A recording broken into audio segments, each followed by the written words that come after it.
আসসালামু আলাইকুম everyone, welcome to cooking creations by Liza. আশা করছি সকলেই খুব ভালো আছেন। আমি আজকে আপনাদেরকে চিকেন ফ্রাইড রাইস তৈরি করে দেখাবো। একদম রেস্টুরেন্টের স্বাদে কিভাবে ফ্রাইড রাইস তৈরি করতে হয় সেই টিপস সহ আজকে রেসিপিটি শেয়ার করব। আশা করছি ভিডিওটি আপনাদের কাছে ভালো লাগবে। চলুন তাহলে আর কথা না বাড়িয়ে রেসিপিটি শুরু করা যাক।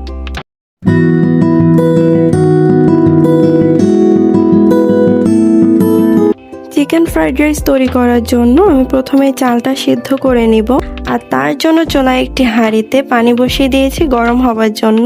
পানির মধ্যে এখন দিয়ে দিচ্ছি 2 চা চামচ পরিমাণ লবণ এবং 2 টেবিল চামচ পরিমাণ সয়াবিন তেল। পানিটা খুব ভালোভাবে ফুটে উঠেছে। এখন এখানে দিয়ে দিচ্ছি আগে থেকে ধুয়ে রাখা চিনি গুঁড়া চাল। আমি এখানে হাফ কেজির মতো চিনি গুঁড়া চাল নিয়েছি। চালটা এখন খুব হালকা হাতে একটু নেড়ে দিচ্ছি, নাহলে এটা নিচে লেগে যাবে। তবে এটা খুব বেশি নাড়তে হবে না, তাহলে আবার চালটা ভেঙে যেতে পারে। এই তো 4-5 মিনিটের মধ্যে চালটা একদম পারফেক্টলি সিদ্ধ হয়ে গেছে। এটা কিন্তু খুব বেশি সিদ্ধ করা যাবে না, তাহলে চালটা গলে যাবে। এখন একটা ছাঁকনির মাধ্যমে চালটা পানি থেকে ছেঁকে নিয়ে রেখে দিব। যেহেতু আমি চিকেন ফ্রাইড রাইস করব, তাই এখানে চিকেন অবশ্যই লাগবে। এখানে আমি মুরগির বুকের মাংস ছোট ছোট কিউব করে কেটে নিয়েছি।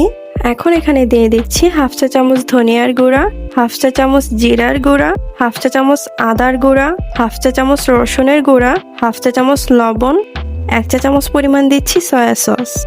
এখন সব উপকরণ একসাথে খুব ভালোভাবে চিকেনের সাথে মাখিয়ে নিতে হবে। চিকেনের সাথে মশলা মিশিয়ে নেওয়া হয়ে গেছে। এখন এটা ভেজে নিব। তার জন্য চুলায় একটি কড়াইতে দিয়ে দিচ্ছি সয়াবিন তেল। তেলের মধ্যে এখন চিকেনের পিসগুলো দিয়ে খুব ভালোভাবে ভেজে নিতে হবে।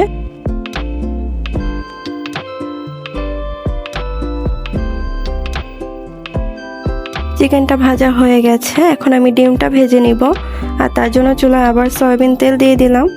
এখানে আমি 3টা ডিম নিয়েছি, আর ডিমের উপর সামান্য লবণ ছিটিয়ে দিয়ে দিচ্ছি। ডিমটা আগে ভেজে রেখে দিলে ডিমের কালারটা আর নষ্ট হয় না, কিন্তু সবজির সাথে যদি একসাথে ভাজা হয় তখন আবার কালারটা চেঞ্জ হয়ে যেতে পারে। তাই আপনারা সবসময় চেষ্টা করবেন ডিমটা আলাদা করে এভাবে ভেজে রাখতে। এই তো ডিমটাও ভাজা হয়ে গেছে। এখন আমি ফ্রাইড রাইসটা তৈরি করে নিব, আর তার জন্য চুলায় একটি কড়াইতে দিয়ে দিচ্ছি 1 কাপ পরিমাণ সয়াবিন তেল। তেলের মধ্যে এখন দিয়ে দিচ্ছি 1 টেবিল চামচ পরিমাণ রসুন কুচি,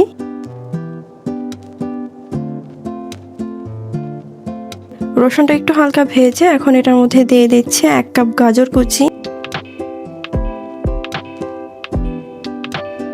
1 কাপ পরিমাণ দিচ্ছি বরবটি কুচি,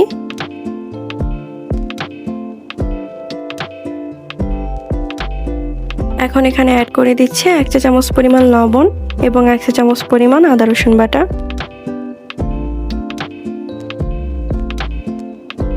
দিয়ে দিচ্ছি 1 টেবিল চামচ পরিমাণ সয়া সস এবং 2 টেবিল চামচ পরিমাণ টমেটো সস। আপনারা চাইলে এখানে ওয়েস্টার সস এবং ফিশ সসও অ্যাড করতে পারেন। হালকা ঝালের জন্য দিয়ে দিচ্ছি কাঁচামরিচ কুচি। এখন দিয়ে দিচ্ছি ক্যাপসিকাম কুচি। আমি দেখার সৌন্দর্যের জন্য 3 কালারের ক্যাপসিকাম নিয়েছি। আপনারা চাইলে আপনাদের পছন্দ মতো সবজি এখানে ব্যবহার করতে পারেন। দিয়ে দিচ্ছি 1 চা চামচ পরিমাণ চিকেন পাউডার। চিকেন পাউডারটা কিন্তু ফ্রাইড রাইসে খুব সুন্দর একটা ফ্লেভার এনে দেয়। এখন আগে থেকে ভেজে রাখা চিকেনটা এখানে অ্যাড করে দিলাম।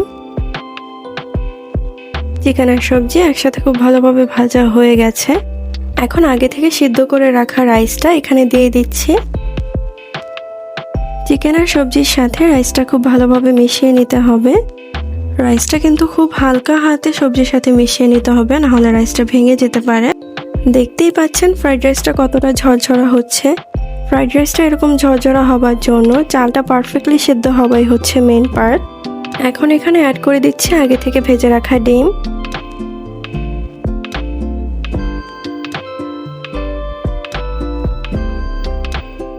ফ্রাইড রাইসটা প্রায় হয়ে এসেছে। এই পর্যায়ে দিয়ে দিচ্ছি ঘি।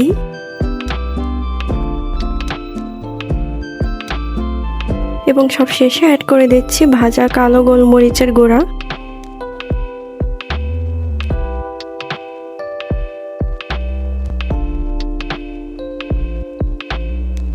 এই তো তৈরি হয়ে গেল রেস্টুরেন্টের স্বাদের চিকেন ফ্রাইড রাইস। এই চিকেন ফ্রাইড রাইসটা কিন্তু আপনারা এমনি শুধুই খেতে পারবেন, আবার চাইলে ফ্রাইড চিকেন এবং চাইনিজ ভেজিটেবল দিয়েও খেতে পারবেন। আপনারা অবশ্যই এভাবে বাড়িতে তৈরি করে খেয়ে দেখবেন এটা কতটা বেশি মজার হয়। ভিডিওটি ভালো লেগে থাকলে অবশ্যই একটা লাইক দিবেন এবং চ্যানেলটিকে সাবস্ক্রাইব করে আমার পাশে থাকবেন। ধন্যবাদ সবাইকে।